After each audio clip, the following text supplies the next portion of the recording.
Hey YouTube, how's it going? Welcome to Melissa Giraldo FC and MLS Fantasy Part 2. In this video, we're going to be reviewing the very first round of the 2014 MLS season. So I'm looking at the team here. You can kind of tell that it's a bit different from what you saw in the very first parts, and that's because I made some last minute changes that I didn't show you. But this is the team that I have for now, so let's just jump into it and see how they did in the very first round. So Ricketts here in goal got me 5 points, both Remick and Horst got me 8 points, Harrington got me 3, and in the midfield, Nagby, Barnes, and Anor each got 3 points. Cruz here got me 1 point. I'll talk about him a bit more in a second. And then Dili Duca, the last player in the midfield, got me 2 points. And then up top, my captain, Higuain, got me 22 points, which is really nice that my captain did so well. But then here, my other forward, Mike McGee, unfortunately didn't play against Chivas due to a hamstring injury, so he got me 0 points. And that was a total of 58 points. The average was 41, and the highest was 97. My overall rank and my rank for this round was 3,325th, so it's not too bad of a score, although it could have been a lot better. I'm sure you can tell by looking at my bench right here. Morales, unfortunately, was on my bench. He would have got me 11 points had I played him, but what actually ended up happening is I had him in the lineup for my fantasy team to begin with, and then prior to Vancouver's match against New York, I checked Twitter to see what the starting lineup was, and Morales wasn't in the starting lineup for Vancouver. So I quickly swapped him out for Cruz here, who I thought was going to play the full match against Portland, but unfortunately, he was only a substitute as well, playing just 21 minutes and earning only 1 point. Whereas Morales here played 26 minutes and, like I said a minute ago, would have got me 11 points. So really unfortunate that that's the way that things worked out. But there are a couple of good things to take from this. One being I don't have to try to work Morales into the team. I can use my free transfers elsewhere, and I already have Morales, which is nice. So yeah, that's just kind of what ended up happening. I would have much preferred to have the 68 points had I played Morales, but 58, I'll take it no matter what. Especially with doing this well in the leagues to start and having a solid squad, pretty solid squad, is a really good way to start the season. So I guess we should just move on to what I have set up for round 2, and we can just kind of take a look at the changes that I made with my free transfers. So in goal we have Kronberg, and then in defense we have Horst, Olom, and Harrington. Midfield, Nagby, Morales, Cruz, Barnes, and Duca. And then up top, my 2 transfers, Bruin and Miller. The main reasons I swapped out both of my forwards was because of Columbus's bye. They don't play this week, and I would much prefer to have a forward who actually plays. So I decided to pick up Bruin because I knew a ton of other people were going to be bringing him in, so his price was going to go up, and he just seems like a very good option for this round. So I have Bruin, and then the other transfer was to get rid of Mike McGee. Geez, a little immature there. Decided to bring in Miller and get rid of McGee because of his hamstring injury, and Chicago are away to Portland, and I don't really even see them scoring against us. So, just decided to get rid of McGee, and his price is actually probably going to be dropping if it hasn't already. And Vancouver's midfield and attack seems very dangerous this season, so I would highly recommend you pick up Miller or Morales or Fernandez. Those would definitely be the 3 that I would go for. And I'm not sure if I mentioned it in the very first part, but I used to have Fernandez in my team before we had to actually have it set for round 1.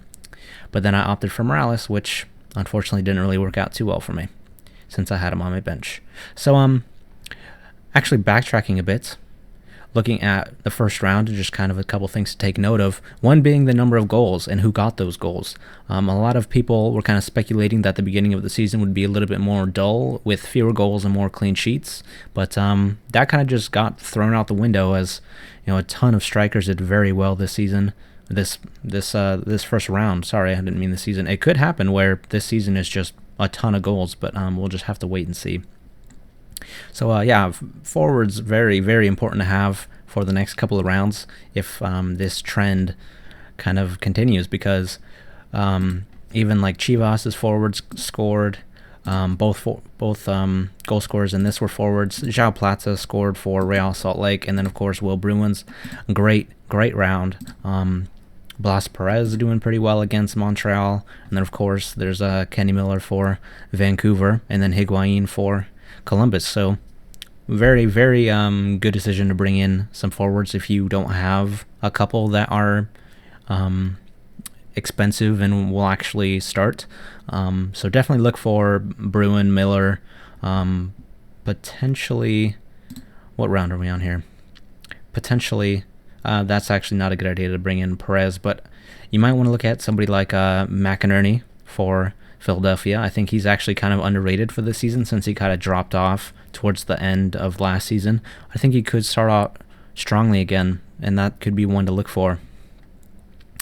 But yeah, that's kind of just a little bit of a recap. And to take a look at the team, I'm kind of jumping all over the place. But I want to address a couple of things in here because I'm not exactly content with how this team looks. I would much prefer not to have Cruz and Alum, so those would probably be the next two players to go. I do have $7 million in my pocket just to spend, so looking to upgrade Alum to Chance Myers or Sesanovic whenever either of those become fit again. I haven't really checked to see if their statuses have changed, but I should do that after this video, because once I can make transfers after this round, I will probably bring in one of those if I can. And the main reason is because Alum normally, well, he's a defender in this, but he played center defensive mid against Seattle, and there's actually another player for Kansas City that actually plays that position who might get his spot back. So Alum, kind of a gamble to have. If you have him, only 1.8% of the people have him. So I'm kind of thinking about getting rid of him due to his spot being in contention. And lastly, I want to get rid of Cruz, mainly because he was only a substitute in the very first round, and if he's going to continue to be a sub, then I don't want him. I need somebody who's actually going to be playing the full matches.